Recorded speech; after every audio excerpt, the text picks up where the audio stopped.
Good evening and welcome to Between the Lanes, episode number 81. I'm Shane. No Walker, no Ralph, nobody else, just us. The two amigos. Two amigos. And here we go. So again, welcome to Between the Lanes, episode number 81. We now have 81 episodes up on YouTube, along with some how-to videos and other special episodes. It's on Facebook. Between the Lanes is the page. And race results from the last weekend. The winning report, and I don't have pictures, so that's why I'm doing this now. The Gator Retro Racing region was in action at P1 Raceway last weekend down in Florida. Can-Am was won by Danny Zona, Brian Ambrose second, Jeff Bonanno third. In F1, Danny Zona was the winner with Jeff Bonanno second and Terry Tawney in third. And in stock car, Danny Zona won again, pulling off the sweep with Brian Ambrose second and Terry Tawney in third. And the East Coast Flexi Series was in action, Hanover, Pennsylvania. In the 4.5-inch class, Bobby Davis was your winner, Joe Weinstein second.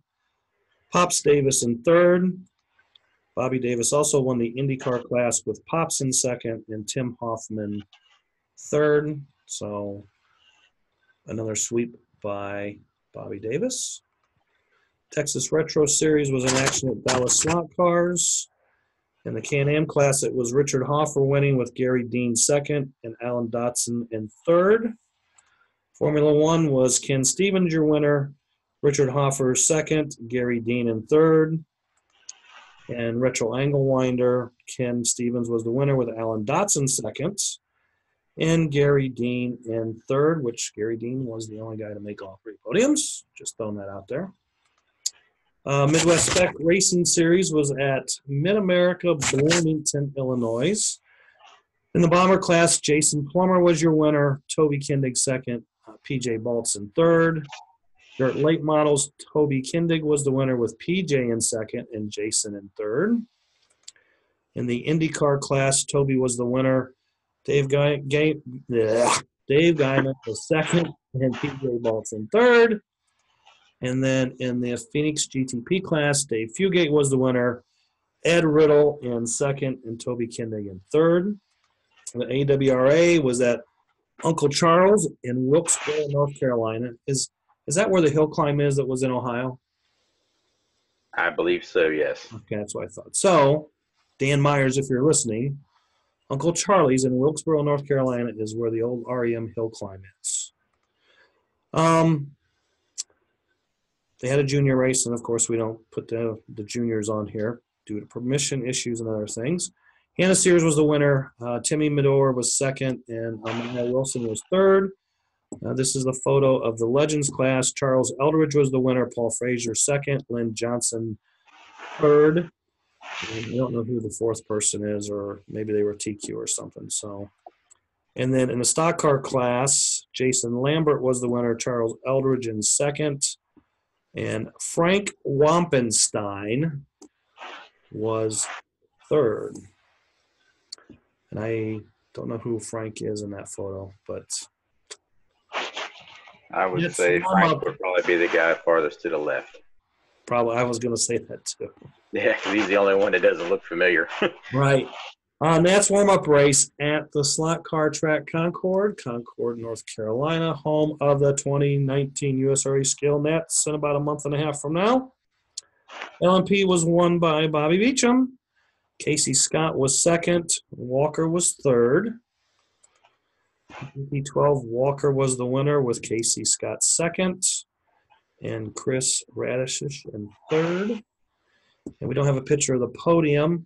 We have a picture of some cars. They're not the Eurosport cars, but 124th Eurosport was won by James Merriman. Casey Scott was second, and Walker Nolte was third. And Shane was there, and we'll get some insight on the race. The Retro All-Stars and Invitational races was at HMS, Bellevue, Ohio, on the ultra-fast world record holding American King Track. The Can-Am class was won by myself with Cap Henry second and the Boogeyman in third. And Formula One, I was the winner again with Cap in second, and Eric Shirey, who was TQ, new world record, was third. In the invitational side of things, the Boogeyman in the middle there, Boogie Batman, he was the invitational winner in both F1 and Can-Am. And let's see, in Can-Am Invitational, Bob Appel on the left, tall big Bob, he was second, and Rob Lehman was third. And then in the F1 Invitational, Boogeyman was the winner, Rob Lehman was second, and Bob Appel was third. Daytona 500 race at Fast Alley Raceway in Fremont, Ohio. Kirby McLennan was your winner, and proud winner of a $100 bill and that unique kind of trophy lamp. Grant Sims was second, and Dennis Murray, the track owner and the host of the race, was third. So that's like a little 6-lane flat oval track and tiny, and I've always kind of wanted to go there and race sometime, and maybe sometime in the future I will be able to do that. So winner, chicken dinner. That is your report. So another side note, so Uncle Bob showed up at HMS on Saturday, and he's been a little under the weather, but he showed up on Saturday, and he was feeling pretty good. So that's good. He had stopped somewhere on the way, some place that makes these fantastic rotisserie chickens. Like it's a whole chicken you throw in and they put it in the bag and you buy the bag and take it. So He brought me one. He said, here's your winner chicken dinner. So he says, well, if I'd known you was going to win 2 races, I'd have bought you 2 chickens. That's enough for a week. So 1 chicken's fine. Yeah. Sunday. No, this weekend we got the Barn Burner wing car race at Port Jeff. Retro East is at the Race Place in New Jersey. Midwest Flat Track Series is at Mid-America. There's a Crosstown Challenge race this weekend. Hard Body also in Chicago. I believe that's probably in Mid-America as well, but I didn't write that down. And the Penn Ohio is at HMS. And the Ohio Oval Series is at Mark's Model World this weekend. And breaking news. I don't know if it's breaking news, but I'm gonna go back. We can't get to the new stuff yet. So I don't want to use the word former, but past host Ralph Thorne here on the show, who also owns and operates RTR Ralph Thorne Racing. A week or so ago, purchased some of the inventory and maybe some of the. I know he got the balancer and stuff from Performance Racing. So I think in the last week or so on Facebook, he's put up a few new items that are out of like the Performance stable, and also the Division II Nats for 2020 will be at Fast Tracks in Rockland, California. And probably some of our viewers already know that and have seen it, but some of them may not. So, and Fast Tracks was the only raceway that put in for a bid, so they automatically got it. So everyone wonders how they got it without a vote, but that's how that works. So now we can get new stuff. Earlier this week, Mazzetti Racing released, or is now shipping, I should say, the new Patriot Avenger chassis, which center section is a little bit different design, as well as the metal pan. There's a photo of the complete 3002 chassis with the heavyweight steel pan. You can buy just the center section. There's also the new pans, which if you notice in this area, if you can see my cursor, the bite bar is kind of moved forward. on this chassis. And I think, but I don't know for sure, I think all these pans interchange with the old center sections as well. But and there's a new Striker Defender Avenger aluminum pan. It's super light, 8.2 grams, and that's nickel plated. And then the ultimate lightweight pan for the Striker Defender Avenger is the red anodized pan, which comes in at 7.7 grams. There's a new extreme steel pan, which is ultra light. I call this the Skeletor pan because it kind of looks like a skeleton. It's 13.4 grams. So for those guys that break the pin tube mounts, this might be their alternative. Because it's only really a couple grams more than, like, say, the blue pan or the black pan. Right. I mean, it's not as light as the new ultra lightweight red pan, but the red pan is lighter than the black pan and the blue pan. So, and then there's also the heavyweight left turn only pan, which I believe that one's made from steel. That would be like if you're running on an oval track. 1.2 grams. Has more left side weight. And then there is the regular weight left turn only pan. So the heavyweight pan is 21.2. The regular weight left turn only pan is 19.0 grams, but again, still has more left side weight. And that's all on that. We talked to Ernie pre-show. He said all that stuff is available in shipping to distributors as the distributors order it. So have your Raceway contact their distributor to get those new products if they are so desired. So that's supposed to be his lightest car yet, the Avenger with the aluminum pan. Yeah, he said, looking at notes, yeah, the Avenger center section is 19 grams. The Defender is 19.3. So it's, 0.3 of a gram lighter, which isn't really a huge number, but those who do look at numbers. Right. And then the Avenger. Because the Avenger center section looks like the rails are more narrowed. Yeah, we can go back to that. But the Avenger chassis with the new lightweight red aluminum pan would come in at a total weight of 26.7 grams, which that would be the lightest available production Flexi type chassis. So if we go back to this to talk about what Shane brought up. Oh, let's go to the center section. So, okay, so what's different is you've got a little bit different intersection and geometry as far as we'll call them the rails, coming from the back to the front. That's more triangular than, say, a Defender. I don't have a Defender car here in front of me. I have one.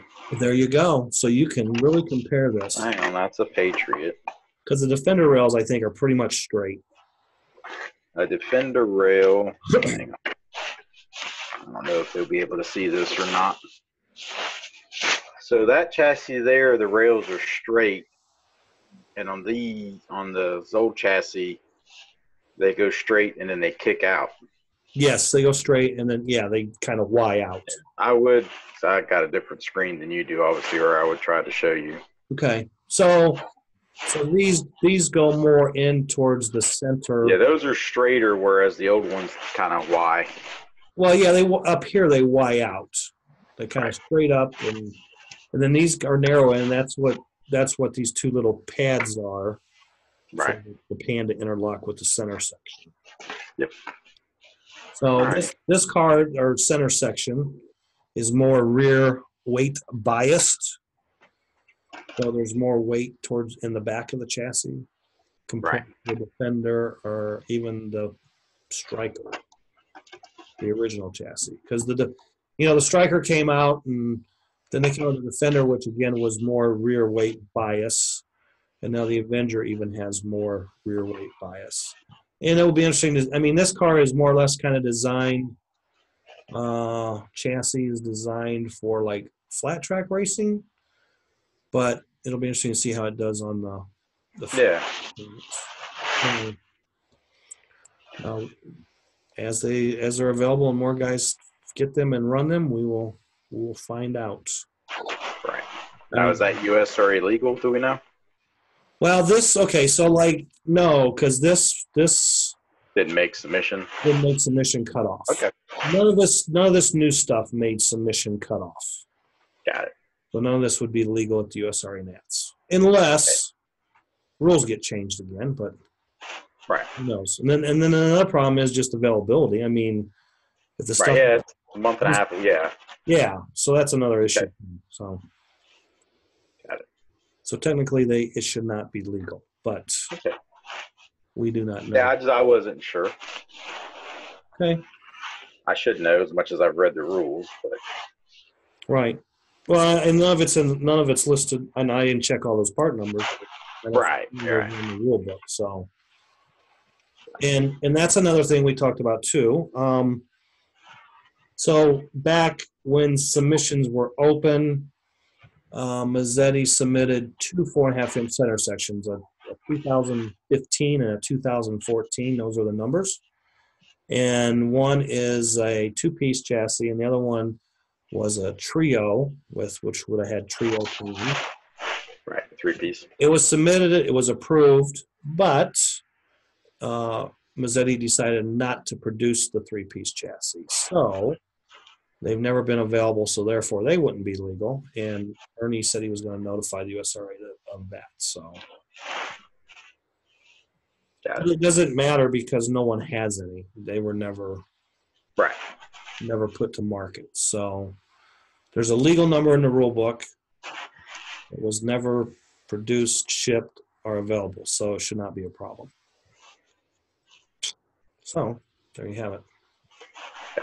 One more question. Okay. Rear weight. Because I know you were saying those cars are more rear weight biased. Right.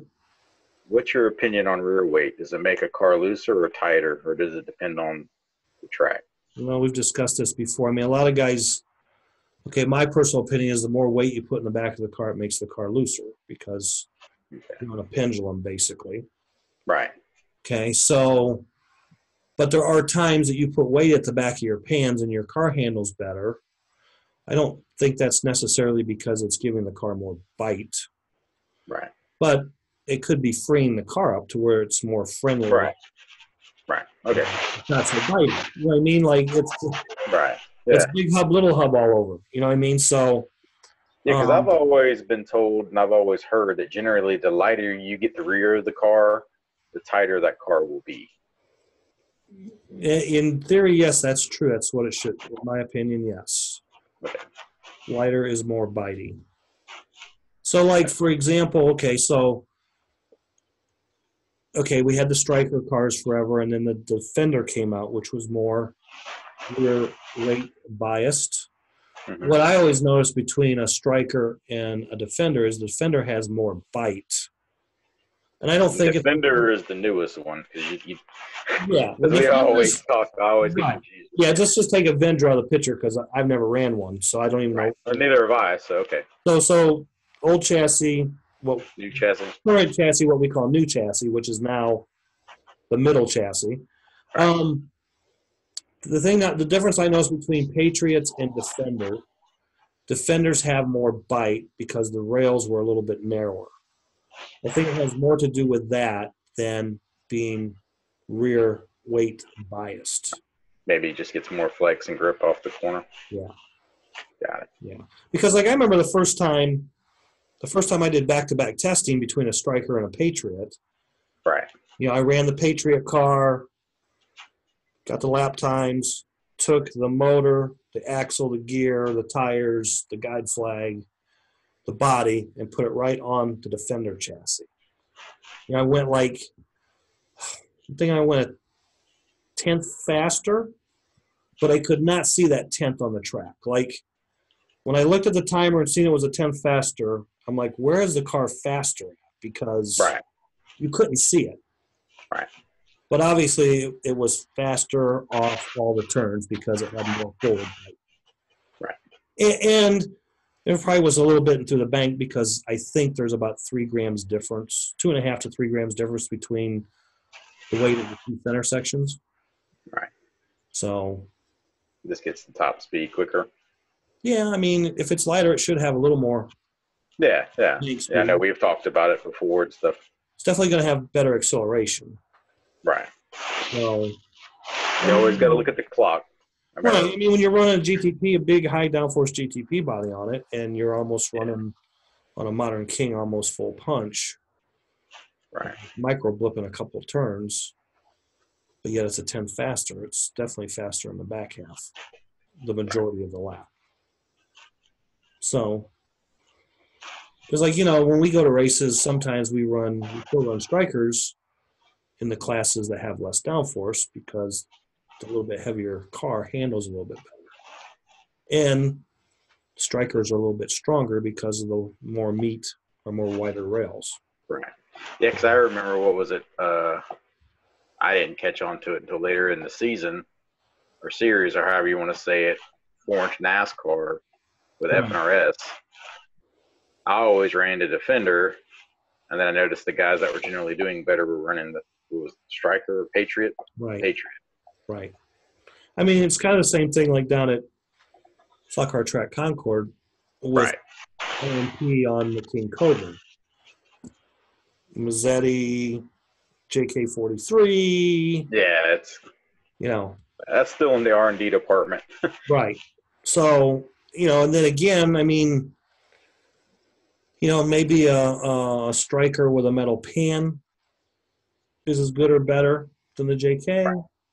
I don't know. It's testing to be done.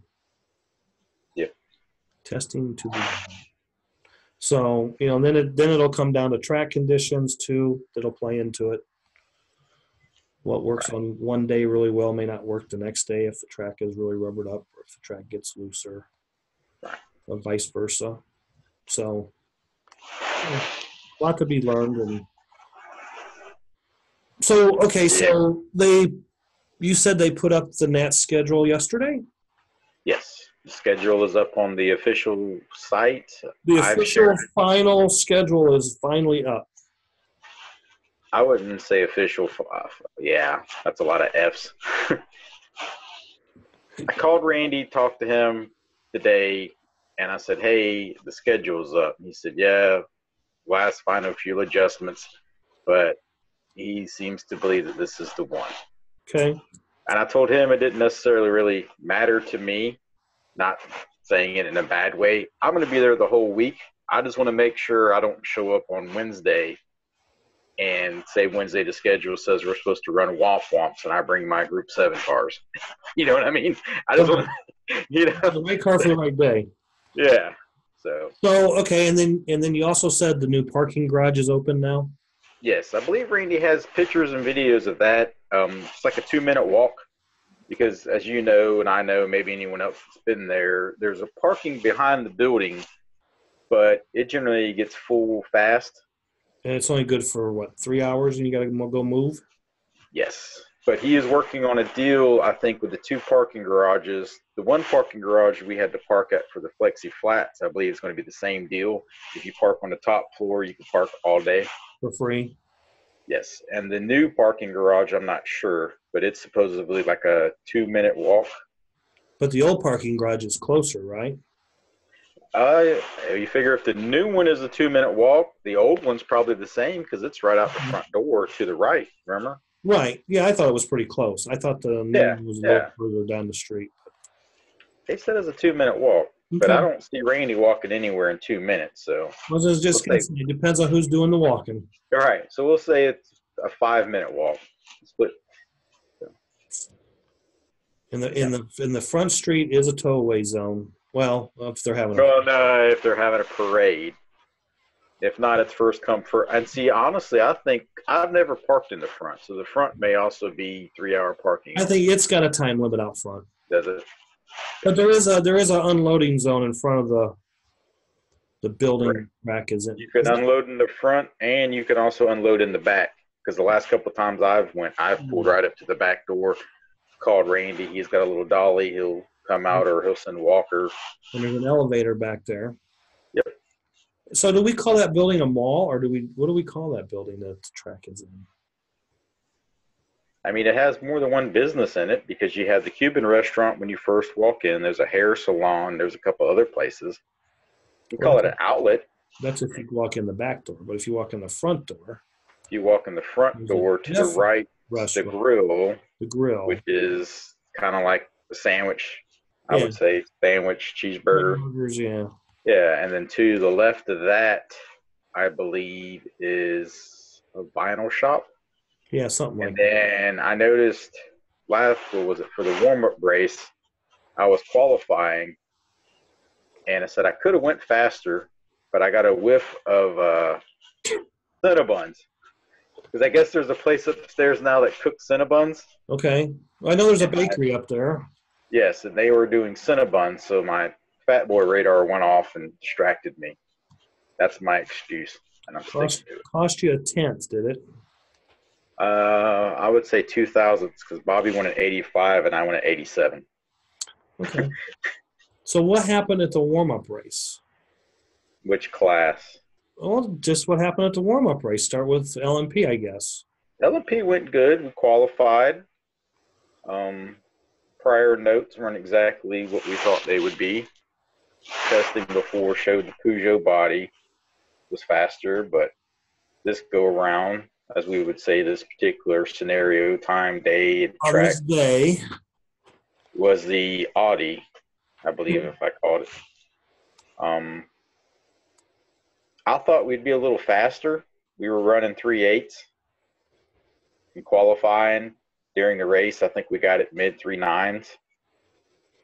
So do you think the track was as fast or as rubbered up, maybe glued up, as it was when we were there for the FNRS race? Track was slower, in my opinion. Okay. Because, I mean, there wasn't as many entries and there wasn't as many guys running compared to the FNRS race. Well, Randy even said he glued it a little differently because I think for the FNRS race it was heavy glue used. Okay. And for this race he used medium. Okay. So I think it was a lot faster for the FNRS race. And this go around was just a tick slower. Okay. So then after that we moved on to GT12. On the flat track. On the flat track. Casey Scott definitely had the car to beat and was the fastest car. I believe he ran some low 3s. I'm not sure of the first number, so I'll just give you the last number. Is that a 4.3 track with those cars? I think so. I always get the first numbers messed up. It's not 3 threes, is it? I wouldn't think you – I mean, I don't think you could do it in 3. Okay. So I would just say he ran some 3. I've seen some 2s in practice. No, it's definitely not a 3 track because they were running 3.9s and 3.8s with Eurosport. Okay. So it's a 4.3 track. Correct. Okay. He had some problems with his chassis. I believe he broke a hinge on his chassis, which in turn Walker capitalized on. I believe, yes. Okay. I learned some stuff. I was in there. I did better than what I did the warm-up race at the Flexi Flats. I think I finished 6th that race. I finished 5th this race, or I may have finished 5th in both. Okay. The track was, in my opinion, the best it's been since Randy's had the track as far as gluing and just getting bite. All the lanes were consistent. The glue job was great. Eurosport, they were getting around pretty good. Like I said, probably some 3.8, some 3.9s, maybe even high 3.7. Casey more or less led that, or was kind of a battle between Casey and Walker. Walker ran out of brushes because he's been running that car for I don't know how long. So Okay. he finally gave up. I think Casey ran out of tire because he was doing some testing and tried running straight up, I think, with no choke. And that's whenever he was really ripping some laps. But he ran out of tire, and then I believe he had a phone call he had to take, so he pulled his car. And that's, I believe, when James kind of came in. Okay. But it was pretty neat. I mean, like I said, the track seemed like it handled those cars very well. There wasn't any issues with anyone, as far as anything that I'm aware of. Right. I practiced some with my production car, and even the production car with the Group 12 motor, they got around pretty good with those bodies. Because rumor had it those bodies were loose and they weren't that well, and I was like, well, was that the body or was that the preparation of the track prior to you trying the body? And this is GT12? This is the 124th production. Oh, okay. I just figured since we were kind of on the scenario of the flat track. But there was not a production race, was there? There wasn't. But I had cars there to practice. Yeah, guys were testing. Okay. Right. And I seen Chris Radish run some 4.9s, and I ran some 4.9s. Okay. So, I think Chris Radish had the Mercedes body on it that we ran for the Flexi Flats. Okay. And my car was, to my knowledge, USRA legal. Okay. Because the bodies are different. Okay. Yeah, Chris had the Mercedes body, and I had the Lada, I think it's what they call it. Okay. So, and I mean, between production 24th and GT12, of course, is the chassis. Correct. With production being you had to run the ISRA approved chassis, I guess. Yeah, the JK Laris. Running JK43, so. Yep. Trying to think. Practiced a little bit with my JRL car, but I didn't really feel as if I ran any kind of good times. But I mean, they got around pretty good also. Okay. JRL. Yep. I got to do some more work to that thing. It's fun. But yeah, I mean, like I said, the flat track by far, that was the best I've seen it. Okay. I told Randy, I was like, if it's like that for the Nats, I don't think there should be any problem with anyone having any problem getting hooked up traction-wise. Right. Because remember how before, like, the middle lanes and the lower lanes were good, but, like, you'd go up to green, white, and red, they'd be kind of loose? Right. I was driving the upper lanes just as hard as I was driving the lower lanes. So. Okay. Well, so I was at the All-Stars race, and I always I always tell people to try things that just because other people don't do it doesn't mean it won't work. And sometimes I fall into that same deal where everyone says that doesn't work, so right. Why try it? So anyway, to make a long story short, testing my Can-Am car on Friday night, and I went there.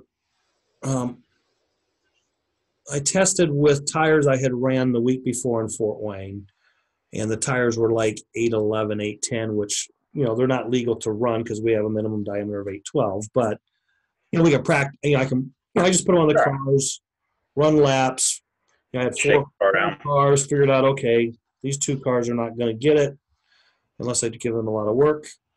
This here is pretty good, and this car here is really good. We need to go put that away. So, so then I just ran laps on that set of tires, and I had another set of those. They were small hub JK Wonder. I had another set of those brand new in the box.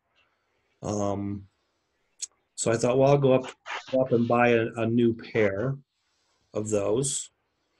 And because I always like to have at least one pair sitting in the box in case I go somewhere and they don't have any there and you need them, and I've got them. So it's like, well, I'll go buy a pair. So I went up and they had two pair, and I took them out of the tube and I was kind of feeling them to see how they felt. But I'm looking at them thinking, man, them things really look small. So I go over and I measure them, and they're like 818 out of the tube. And I'm like, wow, by the time you true them up, I'm not going to be Right. able to run them very much. So there was 2 pair of big hub JK Wonder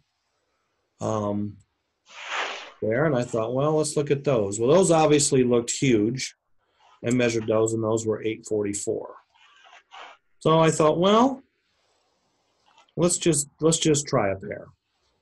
Now I've never, I mean, very rarely have I ever ran a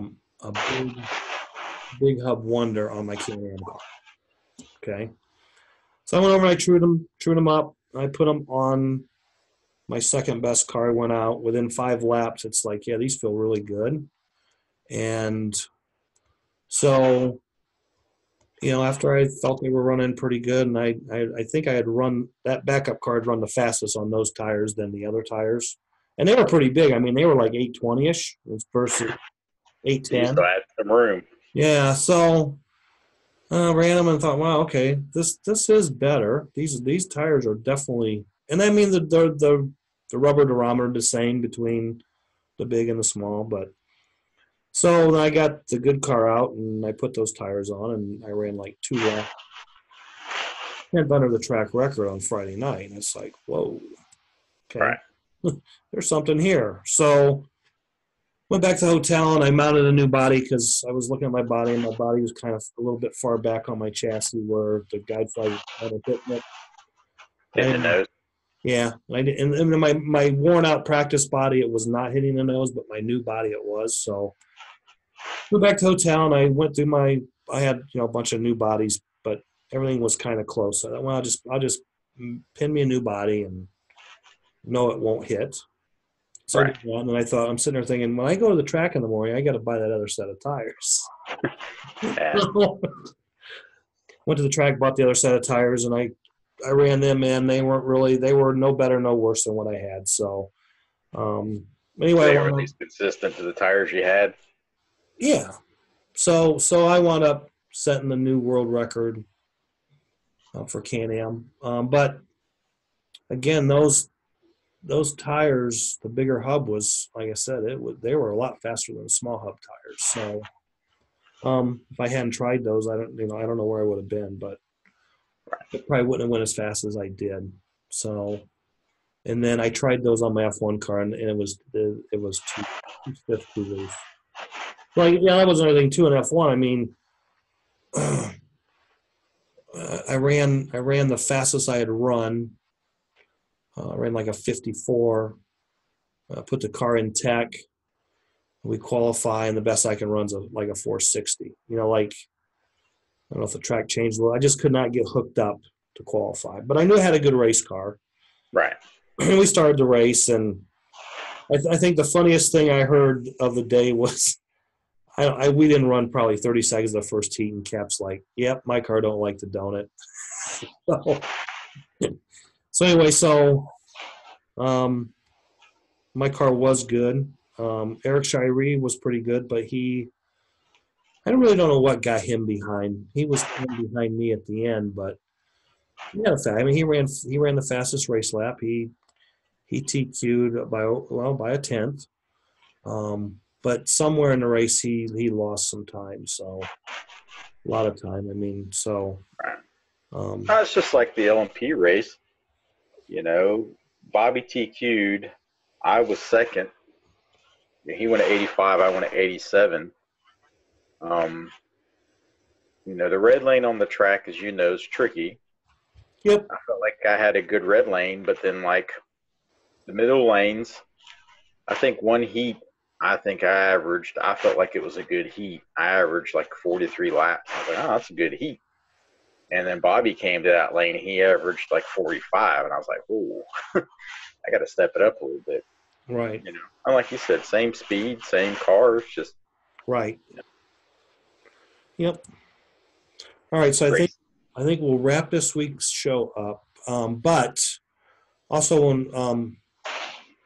when I talked to Ernie prior to the show, so everybody knows for the Flexi Palooza race, which will be held May 17th, 18th at Mark's Model World So everybody understands.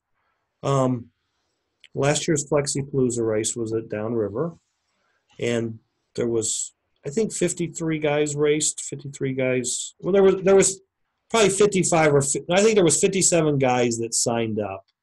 Correct. And then 53 showed up. But anyway, the 57 guys that signed up for last year's race, paid, blah, blah, blah. They have first right of refusal, we'll call it, as to their attendance in the race this year.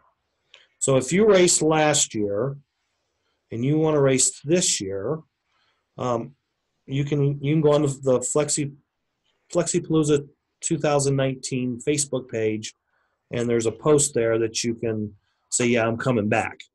Right. Okay. And some guys have, and I have. I think I said a show or two ago there was 30 to 35 guys now. I think we counted it, didn't we? Yeah. How many guys? Yeah. I think there's been a couple more since. Right. But Ernie is going to contact everybody and verify whether they're in or out. So I don't know exactly when he's going to start that. It's probably after the 9th of March. But once the guys from last year are confirmed as to either in or out, there is going to be X number of open spots for racers who didn't go last year that want to go this year. And I'm pretty sure that we're going to fill the race up this year with 64 inches. Oh, yeah. So if you've got 30, 35 guys coming back, let's just say 34 guys come back, there's going to be 30 spots open. Right. And those spots will be open Sunday, March 17th at noon. And there will be announcements on Facebook. Right. On the Flexi Palooza 2019 page. So if you want to get into Flexi, if you did not race last year and you want to get in this year, you better be on Facebook.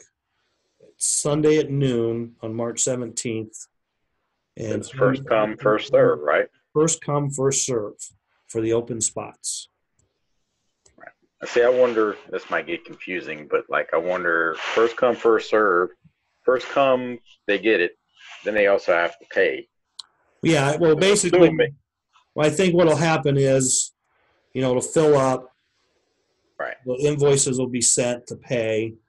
You have X amount of days. X amount of days. If you don't pay, you lose your position. Right. Next guy in line comes in. Gotcha. So that's kind of like Israel does, isn't it? Yeah, pretty much. Yeah, because I remember he said he was kind of basing it off of that. Right. Format. And I also believe that I think he posted the entry fees were going to be $79 a class this year. Yeah, because of the increases right. due to the tariffs. So $79 a class to race. Still worth it. Right. And with your entry fee, you get 2 pair of tires, a Scorpion motor, and at least body, one I think. Yeah, I can't remember if it was one body or 2 bodies. It's either one. Honestly, I don't remember. I don't either. It was 1 or 2 bodies. I don't remember. You definitely get. I remember, and you get opinion. You get an opinion, and then you can also buy an extra motor or 2. You can buy an extra pair of tires or 2, and you can buy extra bodies on the pre. Yeah, because I think last year I got 3 bodies each, 2 motors each, and I maxed out on tires. Okay. But now that I kind of know, you know what I mean? Right. And I've been to Mark, so I kind of, Yeah. So it's a great deal. I mean, you get way more than $79. Even if you don't get into the race, I'm sure guys that went to the 24-hour enduro that have never been will say going to Mark's, regardless, is worth the experience of just going. Sure. You So again, if you were in last year and you want to be in this year, you need to let Ernie know that you're coming back. So I've been telling people just to message him, just to say, hey. Yeah, just message Ernie and say, I'm definitely in for this year.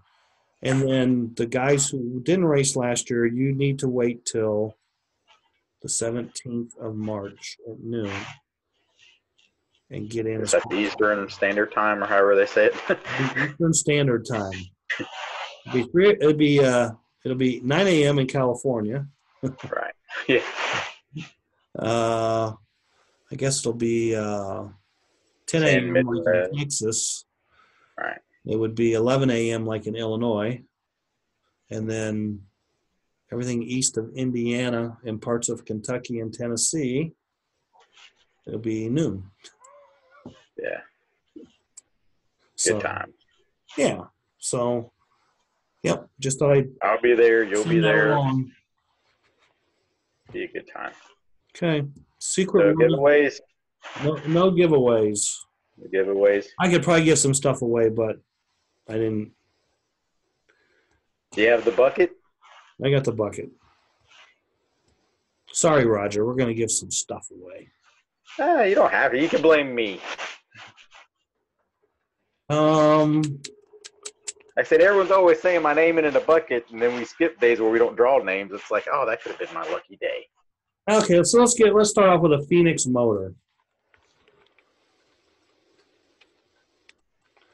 Lonnie Betts. Lonnie Betts, Fort Wayne, Indiana. Contact Roger at Mid-America Hobbies for your free Phoenix motor.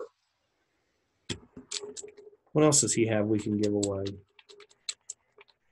I think we should give away a FNRS Toyota body.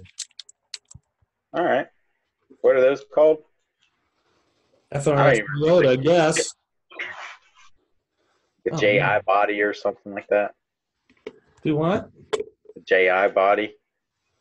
Yeah, JL body. JL Toyota. Greg Weinstock. Greg Weinstock. So that's a FNRS Toyota. The Phoenix motor. I still want to give more away. It's got lead wire. He's got the new axle. Let's give away some Mid-America lead wire. Oh, and if you didn't notice, and you really like the Pro Slot pink lead wire, it's back in stock. But we're giving away Mid-America lead wire. Jason Holmes, contact Roger at Mid-America for your Mid-America lead wire. Okay, so again, not taking away from Mid-America, but yeah, Pro Slot has their pink lead wire back in stock. And it is shipping. Yeah, I seen today where he had it packaged and ready. So I seen the big bulk spool of it. I was like, yeah, well, when you buy a lead wire, you got that's like a 5 to 10 year supply. I mean, you got to buy so much. Yeah. And there was some big sticker shock. But I mean, and that's just waiting to get it made. I mean, I need more wire. Well, we got to get you a quote. Quote took a while. Right. Well, too, I mean, depending on when the last time he's gotten wire to now, price increases on everything. Well, right. Yeah, so. Right. Well, I mean, that's made in the U.S., so there's no. Right. But I mean, still, no tariffs. copper, yeah. Copper is more now than it was 10 years ago. That's just like, steel, Yeah. Because, I mean, with me being in a construction business, every year steel goes up. Well, see, that's like if you noticed, and I don't know if this has anything to do with tariffs, but Cofer released a couple of new aluminum chassis kits, like $199 retail now. Yeah, see, it's wing car stuff. Yeah, which they were like $149, but yeah, he just released 2 new kits there that are $50 more than what they had been. Right. And I don't know if that has to do with material cost or what, but I'm sure it does, because I mean, they're just here's 2 new chassis, $199 a piece. That's right. that's huge sticker shock compared to what we're paying. Right. All right, so magic word or secret word of the show is going to be. Am I picking? Sure. I haven't really thought about it. I wanted to say Palooza. Yeah. But I think we used it before. I think so. What did we talk most about? Avenger. There you go. Okay. I'll agree with that. Avenger is the secret word of the show. And Ernie said something about maybe a couple weeks being on the show. So In the backyard with the raccoons. Got to let it warm up just a little bit. And like I say, if anybody else wants to be on the show, just get a hold of me or Shane, and we can set you up. Yeah, just let me know, and I'll take the night off. You can be a guest. No, you got to be here. It depends on who it is. Right. I get along with everyone. I know. I'm just saying. Well, maybe they don't want to be on here with you. That's their choice. I don't want to be on here with me, but, hey. It's like we've talked before, I don't have a problem with anyone. Now, whether or not you have a problem with me, that's your problem. And Walker couldn't do it tonight because they're racing tonight, so. Correct. Womps on the oval, 15 minutes, which I don't know when this is going to be posted, but live feed. Womps on the oval. Well, not womps, hard bodies. Hard bodies, yeah. That's you might be able to see some belly rubbing going on with that. Yep. The boys get at it. Yep. All right. Gray, slot car style. So we're out of here until next week. Next week will be episode 82, and I'm not racing. You racing? I am not racing. So we're both off this weekend. Yep. Got it. I have plenty of stuff to keep me busy. Yeah. I got orders coming in this weekend to start getting stuff prepped for the Nats. All right. So until next week, we will see you then. Be safe. Have fun. Good luck if you're going racing. Adios. See ya.